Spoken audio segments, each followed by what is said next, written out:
Hello, good morning to all my dear students and welcome back to my class. Today, in the continuation of the last class, we will study about the third event in post-fertilization, and that is development of seed and fruits. First, we're going to cover the topic seed, okay? So, what is a seed? Seed is generally fertilized ovule, or we can say that the egg cell which fertilizes during the syngamy forms seed. Where the seeds are present inside fruit. Okay? Second point, types of seeds. Now, what are the different types of seeds? Seeds are generally classified into two groups: non-albuminous seed and albuminous seed. Now, what is the difference between these two types of seeds? When there is no endosperm residue left inside the seed, then the seed is known as non-albuminous seed. In previous class, we have studied what is the function of endosperm. Endosperm provides nourishment to the growing embryo. If in a seed there is no endosperm left, then it is known as non-albuminous seed. जिस seed में endosperm completely consume हो जाता है और उसका कोई भी residue नहीं बचता है, that type of seed is known as non-albuminous seed. For example, pea and groundnut. Whereas albuminous seed, which type of seeds are known as albuminous seeds? The seeds in which the endosperm persists or remains even after the formation of seed is known as albuminous seed. Albuminous seeds वो seeds होते हैं जिनमें endosperm completely consume नहीं हो पाता है, and even after the formation of seed, endosperm persists. And these types of seeds are known as albuminous seeds. For example, wheat and maize. Got my point, children? Now let's move to the third point. The third point is very special in the board point of view.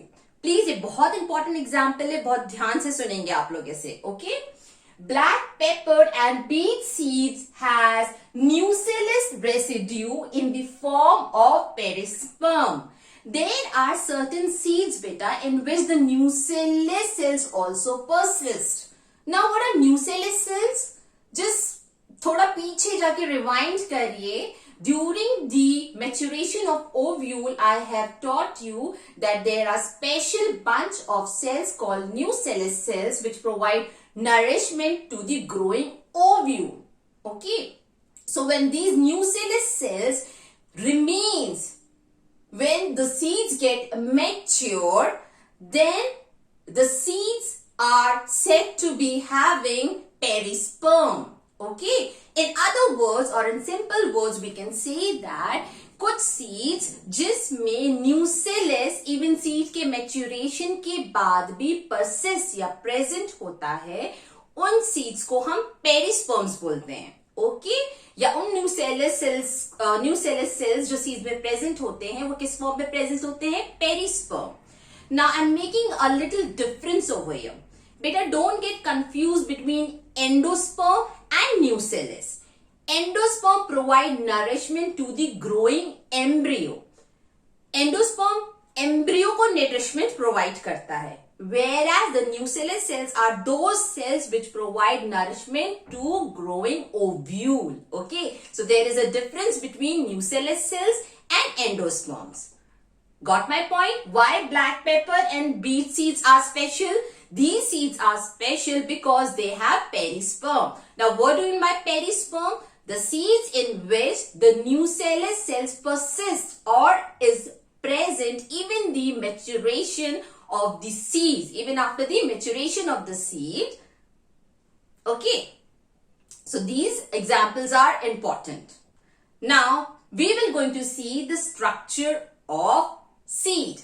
The structure of seed, I should say, the main part of the seeds are three parts. First, embryo axis, or you can call it embryonal axis. Second important part is cotyledon, and third important part is seed coat. So we can say that the structure of the seed is divided into three parts: embryo axis, cotyledon, and seed coat. Now we're going to see the different part of the seed along with their function. Now see these two swollen part of the seeds. These two swollen part of the seed is known as cotyledon. Okay, wait. These two swollen part of seed is known as cotyledon.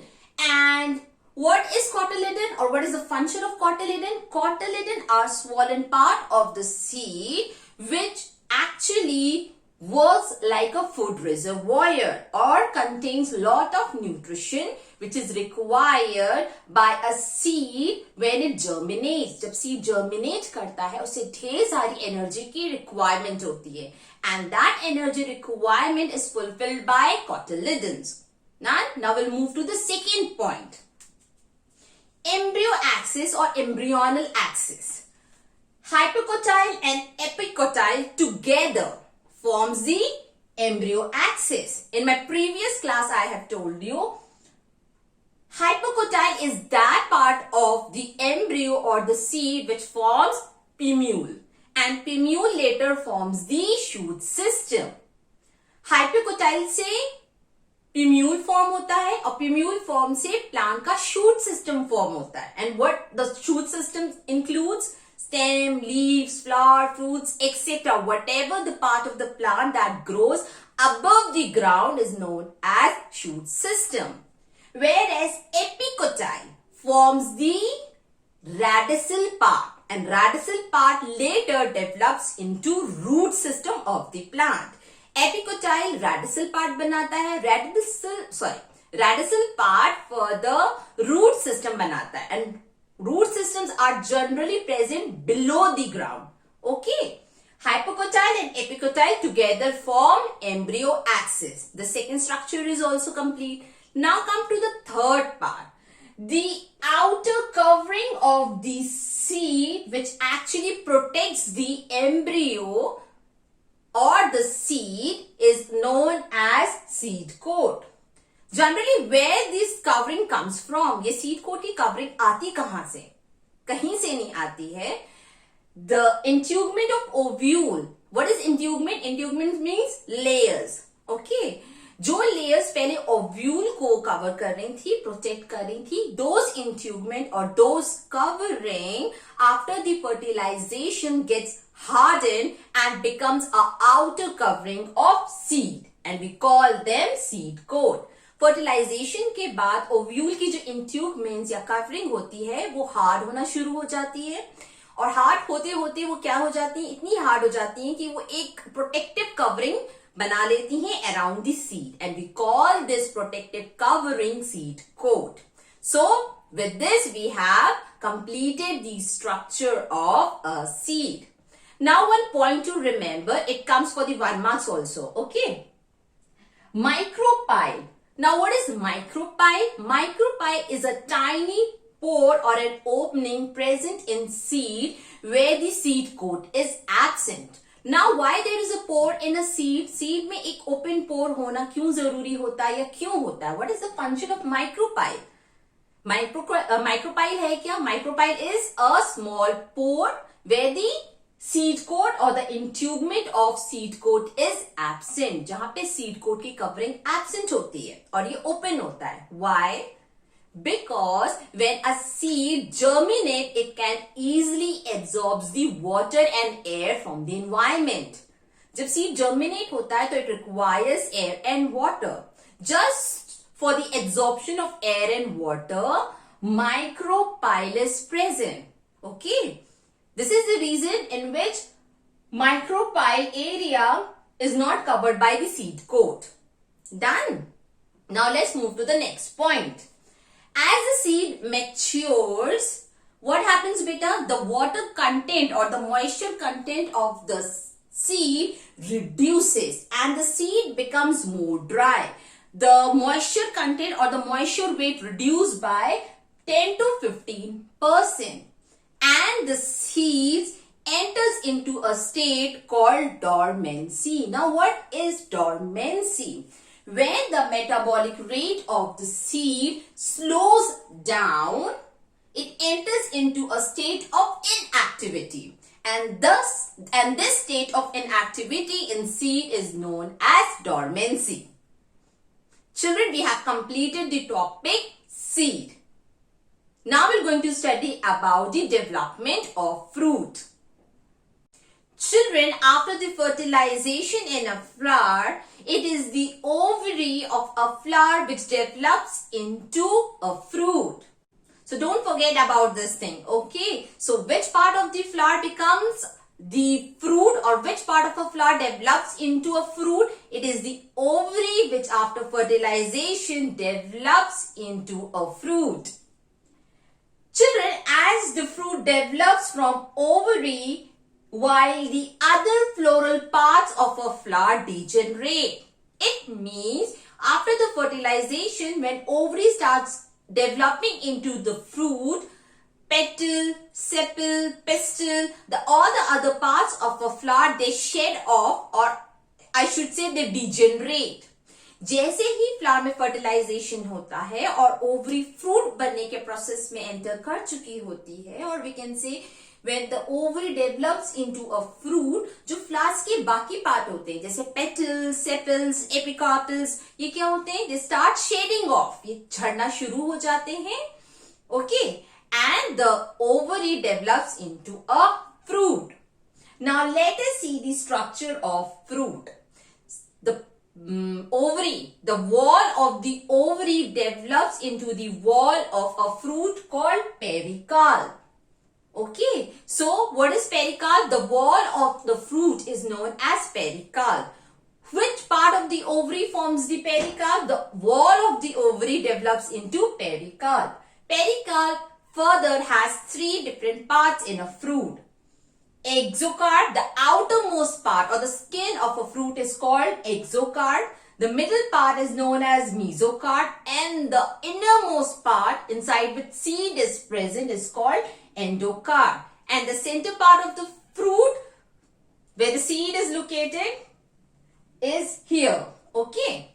So a fruit has two major parts, pericarp and seed. What does a seed contain? Seed contains embryo or the baby plant. Okay. Now, pericarp can be fleshy and juicy as it is in mango, apple and other juicy fruit. But it may be dry also. For example, the fruit which is having dry pericarp is groundnut. Okay, groundnut or mustard are the two examples where the pericarp is dry and not juicy. Now let us move to the types of fruit. There are three types of fruits: true fruit, false fruit and parthenocarpic fruits. Now which type of fruits are called true fruits? The fruits which develops solely or mainly from ovary are known as true fruits. For example, pear, mango, etc. But the fruits in which the thalamus also contribute in the formation of fruit are known as false fruits. Okay, वो fruits जो ovary के साथ साथ जिसमें thalamus भी fruit development में involve रहता है, उसे हम कौन सा फ्रूट बोलते हैं? False fruit. For example, apple and strawberry. Now the question comes, what is thalamus? Thalamus क्या होता है बेटा? The basal part of a flower to which all the axial part are connected is known as thalamus. And when thalamus also contribute in the formation of fruit, the fruit is known as false fruit. For example, apple and strawberry. Now the third type is known as parthenocarpic. The fruit formation takes place without fertilization, then the fruit is known as parthenocarpic fruit. Or in other words, we can say that the formation of fruit without fertilization is known as parthenocarpy, and the fruit developed without fertilization is known as parthenocarpic fruit. For example, banana. Children, nowadays it is very popular. आप अभी देख रहे होंगे market में, as the biotechnology is enhancing, the people or the researchers are inducing parthenocarpic artificially. अब जैसे science और research की फील्ड्स ग्रो करती जा रही है बेटा, क्या होने लग गया है, पार्थेनोकार्पिक आर्टिफिशियली ह्यूमंस कंट्रोल करने लग गए, जिसकी वजह से we can see seedless fruits in the market also. अब ऐसे फ्रूट्स भी डेवलप हो रहे हैं जिनके अंदर सीड्स प्रेजेंट होते ही नहीं है. For example, they are producing seedless banana and apple. Okay children, let's move to the last 2 points which are very important. Children, there are 2 seeds which are known to have the longest period of dormancy. The first seed was recorded to have the dormancy of 10,000 years, and the name of that plant is Lupinus arcticus, exacerbated from Arctic tundra. Whereas the second seed is known to have dormancy of 2,000 years, and the name of the plant is date palm. The biological name is Phoenix datilifera, which was excavated from King Herod's palace near Dead Sea. Children, remember, what is dormancy? Dormancy is that state of a seed when the metabolic activity slows down and the seed enters into a state of inactivity called dormancy. The dormancy of the seeds break when a seed gets appropriate temperature, moisture and oxygen. The seed germinates and forms a baby plant. Okay, with this note we have completed our topic post-fertilization. We will start a new topic in our next class. Till then, take care. Bye-bye.